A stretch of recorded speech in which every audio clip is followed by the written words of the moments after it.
surprise! Le gros contrôleur risque de se mettre dans une colère noire. Ce sera de ma faute.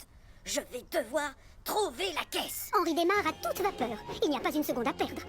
Plus loin, il croise Toby et James à une intersection, mais il est tellement obsédé par la caisse qui a disparu qu'il ne les remarque même pas. Salut Henry. Ça a pas l'air d'aller très fort, dis donc. Mais Henry est trop occupé à chercher pour les écouter. Du coup, il oublie complètement de leur parler de l'invitation du chef. Aucune caisse à l'horizon. Il faut pourtant qu'il la retrouve avant le goûter. Ses roues le ramènent près du champ des McCall. Le pauvre manque d'avoir une attaque pour la seconde fois. Nom d'un tchou-tchou. Voilà qu'il y a 9 sapins maintenant. Mais hélas, toujours pas de caisse. C'est quand même un sacré mystère. Il faut que je la retrouve. Henry reprend immédiatement les recherches et arrive à un stop. Coucou Henry! Émilie nous a dit que le gros contrôleur t'avait confié une mission très importante. Oh, flûte! L'invitation du chef! Henry a complètement oublié d'en parler à Thomas et à Percy tout à l'heure. Mais le pire, c'est qu'il n'y a plus de caisse à leur montrer. Vite, je dois y aller. Et le voilà qui redémarre illico. Il a beau chercher partout, la caisse est introuvable. Elle n'est pas cachée dans un champ, ni dans un marais, ni sur une voie de garage, ni dans une gare. La caisse s'est comme volatilisée dans les airs.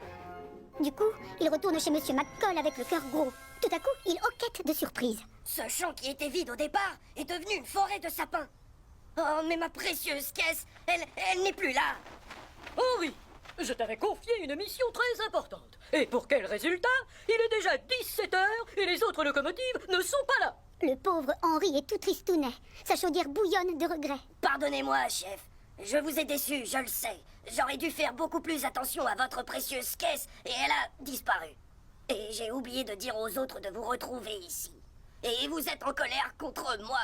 Le gros contrôleur soupire et sourit. Henri, tu es très vieux, mais tu es très gentil. Ton problème, c'est que tu t'inquiètes trop. À ton avis, cette forêt de sapins, elle vient d'où, hein? Ça, c'est une drôle de question. Henry fait marcher sa chaudière. Il veut à tout prix trouver la bonne réponse. Il ne manquerait plus que le gros contrôleur le prenne en plus pour un idiot. Tout à coup, une idée fuse dans sa cheminée. Les sapins étaient dans la grosse caisse. Oh, voilà pourquoi elle a disparu et pourquoi les sapins sont là. Ah. Oui, c'est ça, bravo! Tu as bien veillé sur la caisse, je t'en remercie. Maintenant, va donc finir la suite de ta mission. Henry répond par un grand sourire, ravi. Bien, chef. On sera tous ici dans 3 quarts d'heure. Et hop, il redémarre à toute vapeur et part à la recherche de ses amis. Il trouve d'abord Gordon et Emily près d'une petite gare. Le gros contrôleur veut que vous alliez tout de suite chez Monsieur McCall. Foncez! Il vous attend, alors dépêchez-vous! Ensuite, Henry passe à la gare de triage. Thomas, Percy et Edward se reposent devant les hangars.